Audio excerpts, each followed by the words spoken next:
Hey everyone, how y'all doing? My name is Mateo and I am from Maschine Masters. This week for Mix Talk Monday, I'm going to show you 4 of my most used compressors on drums. So there's a reason why I use various compressors on drums, and the main reason is because they all have their own sound quality. So here I have 4 compressors that are all actually based off of hardware units.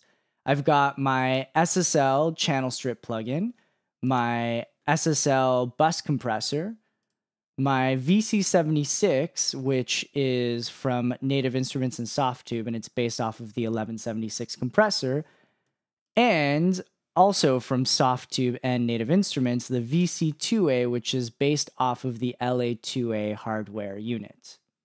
So I use these 4 compressors on a regular basis for all my mixes, but I'll use them on different types of drums for different sounds.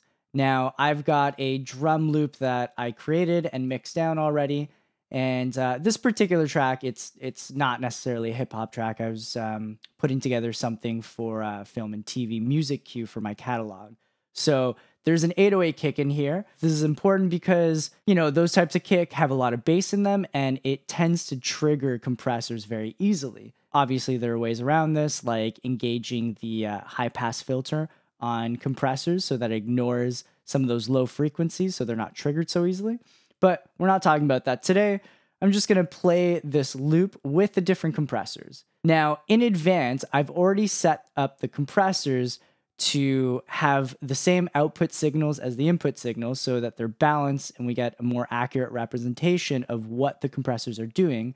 I've also set all the compressors to a 4:1 ratio, except for the VC2A, because the VC2A doesn't allow you to adjust the ratio, the attack, or the release times. Other than that, the attack and release times are set to their defaults. Let's start listening to the loop and go through the different compressors and hear how they slightly sound different from each other.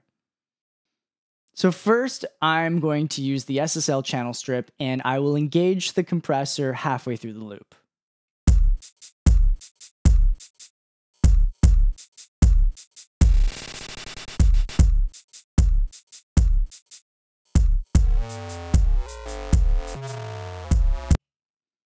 For all these compressors, there's going to be quite a subtle difference. Now, what you can hear with the SSL Channel Strip when it was engaged, it was very clean and punchy, and it tends to tighten up the low end. Now, for any of you old school hip hop engineers that grew up mixing on analog consoles like I did, you'll probably be aware that a lot of hip hop records were engineered on SSL consoles because of that really punchy quality to them. Whereas other consoles were known for their warmth, like Neve, SSL just had this really tight, punchy quality to them that sounded great with like drums. So I typically use the SSL Channel Strip for really hard-hitting drums to maintain the punch and clarity in them, and it does a really great job of it even when you push it aggressively. The next thing we're going to look at is the SSL Bus compressor. So same thing, I'm going to bring it in halfway through the loop.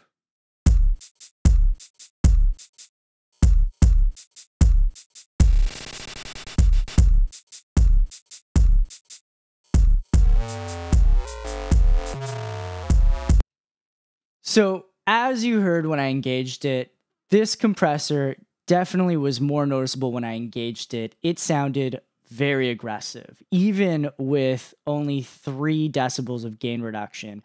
And that's typically what I use this compressor for, is when I want my drums to sound more aggressive and I want to add grit to them, I'll usually use this bus compressor.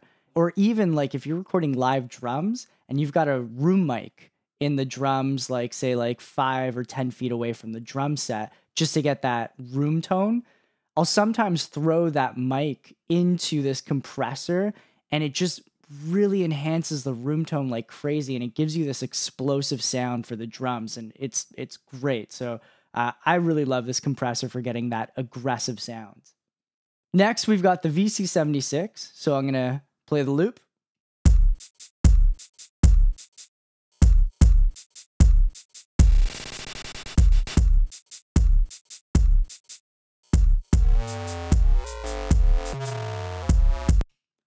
So the VC76, which is based off the 1176, is famous for being used on drums and bass, and it has this aggressive sound to it. So when I engaged it, you could hear that it was choking the kick a little bit, which isn't really ideal. But it did add this snap to the drums.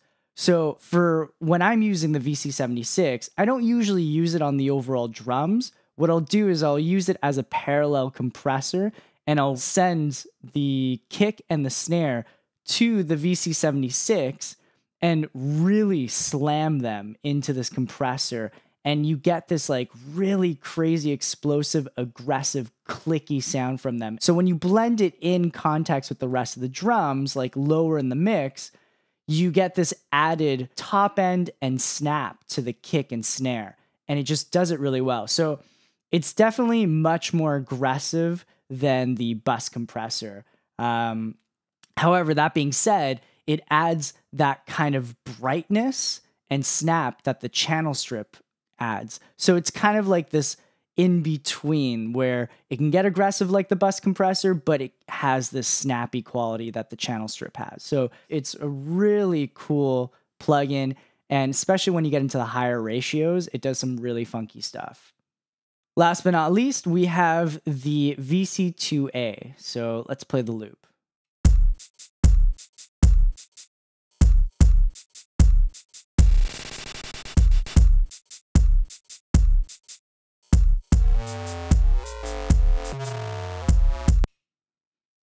So the VC2A, when I engaged it halfway through, you didn't really hear it doing too much. And that's kind of like what's cool about the VC2A. It's an opto compressor and it has this really smooth quality to it. If you try to push it aggressively, it doesn't sound really great. It pumps quite easily. So I typically use it for really smoothing out sounds. It's when I've got something that's like a drum loop that's maybe too dynamic and I just want to smooth it out a bit. You do tend to lose a bit of punchiness. So if you want your drums to really punch, I wouldn't recommend this compressor. This is more for like maybe some down tempo drums or maybe some more organic sounding drums like live drums. If you really want to smooth it out and it's like a slower paced track, the VC2A does a great job of just smoothing out the dynamic. So it's really great on that kind of application. So there you are, 4 of my favorite and most used compressors when I mix and how I use them differently with drums in different contexts. Hopefully that's useful for any of you that have been experimenting with different compressors on your drums. Thanks again to all of you that checked out this tutorial. We really appreciate it. I hope you enjoyed it. If you have any questions about what we covered in this tutorial, please feel free to leave it in the comment section below. Also, if you have any suggestions for future tutorials, also leave that in the comment section below. As always, please like and share this video and subscribe to Maschine Masters to keep up with all our latest tutorials. Thank you everyone, have a great day.